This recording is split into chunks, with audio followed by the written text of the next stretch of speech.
Picture this.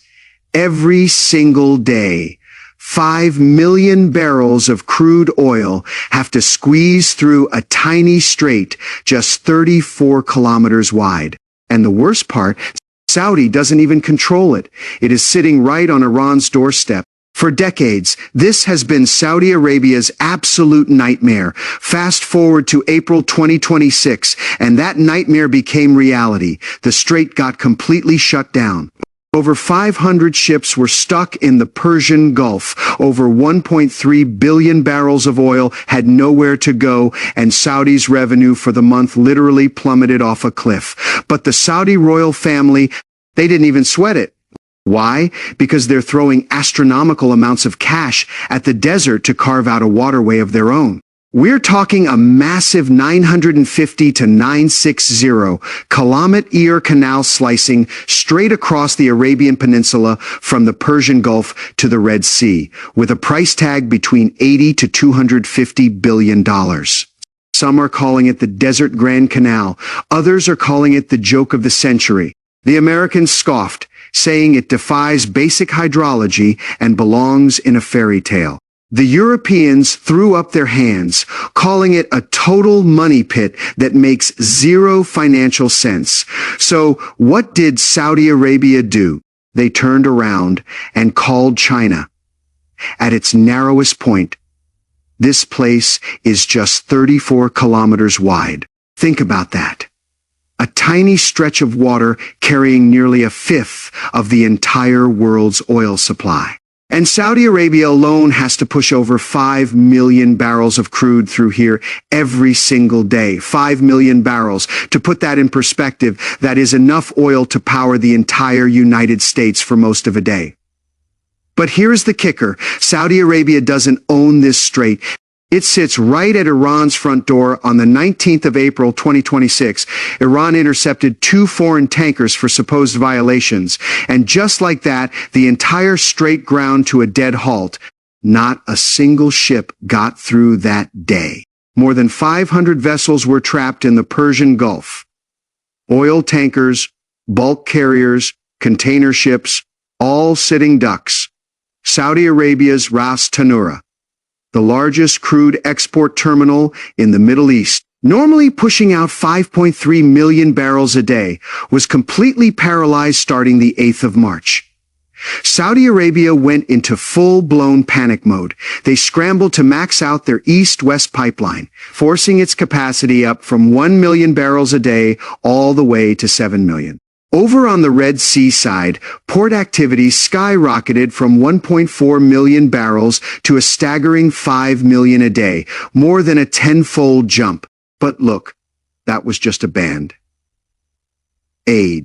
Pipelines have hard physical limits, and 7 million barrels was already pushing the absolute ceiling. Plus, that pipe could only save Saudi Arabia. Neighbors like Kuwait, Qatar, and Bahrain, they don't even have proper pipelines of their own. Their energy exports are 100% hostage to the Strait of Hormuz. During the blockade, the main Gulf oil producers lost out on a mind-boggling 1.3 billion barrels in supply. Saudi's government revenue for the month didn't just drop, it plummeted off a cliff. By June, the US and Iran signed a cease-fire memo, and technically, the strait reopened. But insurance rates went insane, jumping from under 0.1% before the crisis to a whopping 4% of the ship's entire value. For a supertanker worth $200 million, just buying insurance for ONE single trip meant shelling out anywhere from $2 to $8 million bucks. Ship owners did the math and said, nope, not worth it. But the Saudis were looking at an even bigger picture, asking themselves, sure, we survived this time. But what about next time? Or the time after that? The whole Strait of Hormuz crisis. That was just the final straw breaking the camel's back. What is really keeping Saudi Arabia up at night goes way deeper than that. At current extraction rates, Saudi's oil reserves will last about 80 more years. Sound like a long time? Think again. That is barely 2 generations. Your grandfather pumps it, your father pumps it, you pump it, and then game over. Gone. And what happens after that? Saudi Arabia has zero manufacturing backbone, no real tech sector, and virtually no agricultural self-sufficiency. Oil is literally everything. No oil means no kingdom, plain and simple. Back in 2015, when oil prices crashed to $30 a barrel, Saudi's budget deficit exploded to $98 billion, a massive 15% of their GDP. That was the exact moment the Saudis had a wake-up call. Relying solely on oil is a recipe for disaster. So in 2016, Crown Prince Mohammed bin Salman, who was only 31 at the time, unveiled his ambitious Vision 2030. The goal was crystal clear: boost non-oil annual revenues from $43 billion all the way to $267 billion. By late 2025, Saudi's non-oil sectors actually reached 55% of their real GDP, pushing the total GDP to 4.9 trillion Saudi riyals, or roughly 1.31 trillion US dollars. Now, the numbers look great on paper. But look under the hood, and the non-oil foundation is still pretty fragile. A massive shortage of high-tech talent, heavy reliance on foreign technology, and a private sector that is struggling to take off. The truth is, cash from oil exports is still the main engine keeping the entire country afloat, and that locks them into a vicious cycle. To diversify, you need money. To get money, you must sell oil to sell oil. You rely on the Strait of Hormuz. And that strait, it can be choked off at any given moment. So what is the solution? Crown Prince MBS came up with a wild idea. Why don't we just dig our own canal? Now, this whole idea, it wasn't pulled out of thin air. Back in 2018, MBS made a secret visit to China and took a special trip to Hangzhou. He went to see the Smart Control Center of the Grand Canal, a 2,000-year-old waterway that is still buzzing with ships today, pulling in an annual cargo throughput of 800 million tons. That is 1.5 times the capacity of the Suez Canal. While he was there, a local historian told him something that stuck. Without the Grand Canal, the glory of the Tang and Song dynasties would never have happened. When the waterways thrive, the nation thrives. That statement was a total light bulb moment for the prince. If Saudi Arabia ever wanted to break free from its geopolitical chains and secure long-term prosperity, it had to build a national waterway of its very own, one completely under its control. By 2022, Saudi Arabia unveiled its first draft.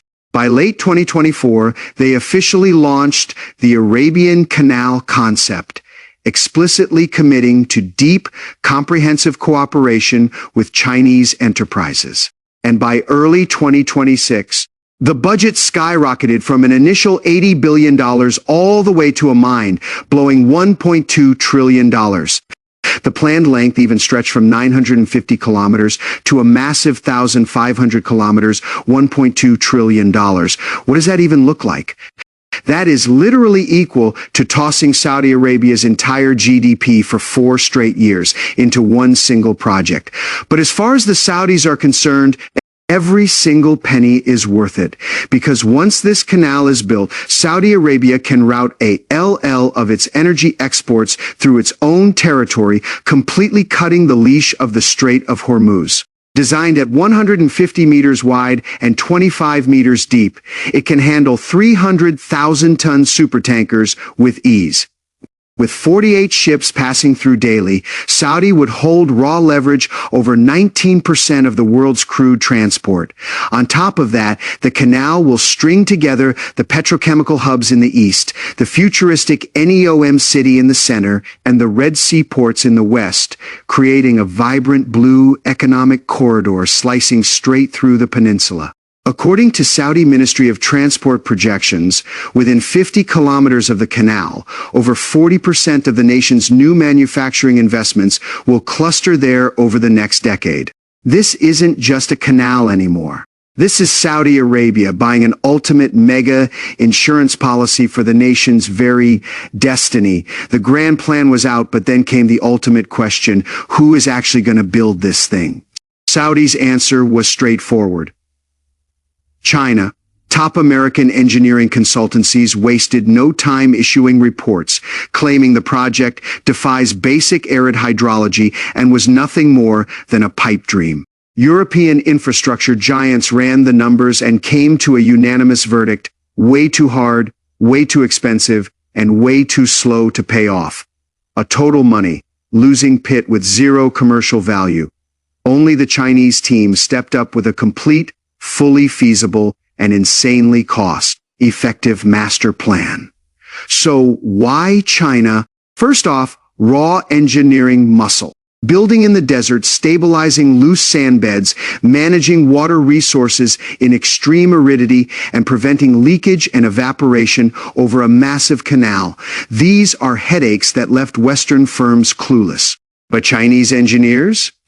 They perfected those exact skills years ago in the Taklamakan Desert and up on the Tibetan Plateau. Second, unbeatable costs and reliable deadlines. From opening the China-Laos Railway ahead of schedule to rapidly delivering the Gwadar port, the Saudis have witnessed China's insane execution power firsthand. And third, perhaps the biggest deal breaker, China comes with zero political strings attached. When Western nations do infrastructure deals, they love to attach a long list of lectures on democracy, human rights, and political reform. China just talks tech, engineering, and how to get the job done right. A Saudi media outlet put it brilliantly and bluntly: we need engineers who solve problems, not preachers who boss us around.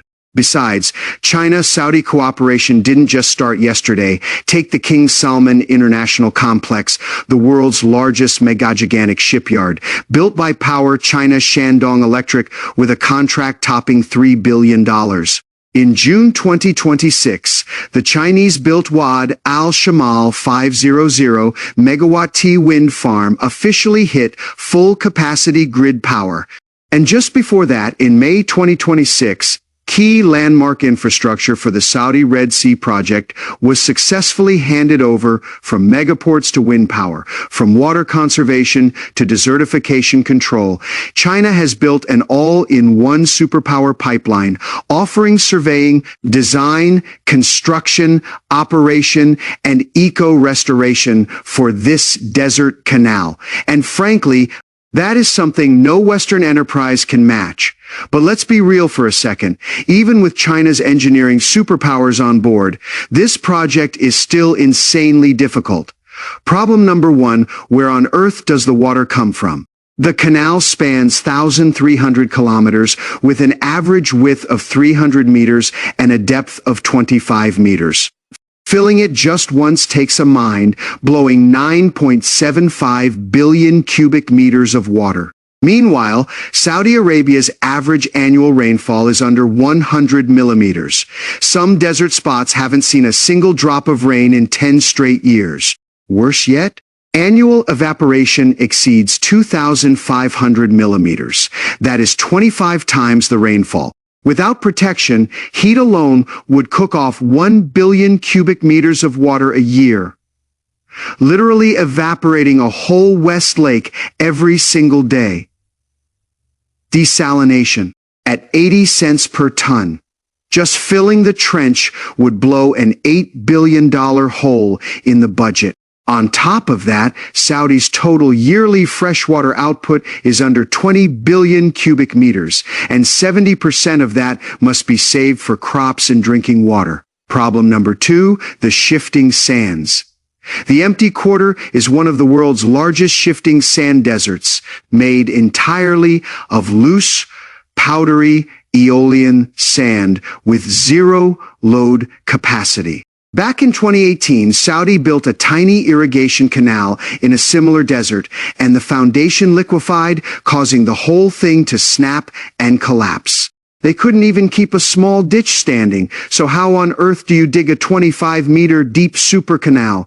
Problem number three: when do they actually see their money back? Initial estimates run between $60 to $80 billion, with the full version topping $250 billion. Industry experts calculate that even in an absolute best-case scenario, the payback period stretches beyond 30 years. If global oil prices crash or energy routes shift in the meantime, this canal could easily end up as a massive, abandoned white elephant. Any single one of these nightmares is enough to slay a normal project. Western companies took one look at the first problem and ran for the hills. The Chinese team didn't just grab an old textbook on traditional canal building, they completely rewrote the playbook. For the route planning, they pulled 30 years of satellite images and ground-penetrating radar data, feeding it all into terrain models. The original straight-line route crossed 3 active dune belts and 2 areas with highly mineralized groundwater. An absolute nightmare for leaks. So, Chinese engineers tweaked the path slightly to bypass these danger zones. Sure, it added 12 kilometers, but it cut leak risks by over 30% and slashed overall life cycle costs by 18%. As for water management, China brought in a slick 3-stage refilling and total anti-evaporation strategy. They lined the canal with custom-developed high-strength anti-evaporation membranes, set up distributed desalination plants along the route, and harnessed the tidal differences between the Red Sea and Persian Gulf for natural water flow. Even better, they ditched the old habit of keeping one uniform depth throughout. The ocean ends get a deep 25-meter channel for megaships, while the inner inland section is dug to just 16 meters. Massive ships unload or transfer cargo at the ends. That dramatically cut excavation work and chopped down the price tag. On the construction side, China deployed a combo move, modular shield tunneling plus in situ sand solidification. To fight loose sand, they brought out massive 30-meter slurry shield TB miss that excavate and lay down precast concrete linings at the exact same time, stopping sand collapses in their tracks. And for tricky gypsum and soluble soil, they sprayed a custom desert grade curing agent made of fly ash nanosilica and biopolymers. In just 48 hours, it turns loose sand into a rock, solid foundation, boosting strength by more than 5 times. But the real secret sauce was the rollout strategy. Build in phases, test in phases. They started with a 200-kilometer demonstration section to test every data point and lock down all risks before expanding. Trying to build the whole thing at once was way too risky. Doing it step by step keeps everything grounded and secure. With this total roadmap, where Western companies threw up their hands and said, "Impossible," China handed over a step-by-step masterclass on how to actually do it. But here is the thing. The true significance of this project goes way beyond just digging a canal. For the past century, every single mega infrastructure project in the Middle East was dominated by Western standards, blueprints, materials, construction, and inspections. All had to bend to British, American, or European codes. Even if Chinese companies had superior tech and lower costs, they still had to jump through hoops to fit inside Western rules. But this time around, the game has changed completely. The Saudi government personally asked China to take the lead in drafting the entire technical spec sheet, construction codes, and quality standards. Why?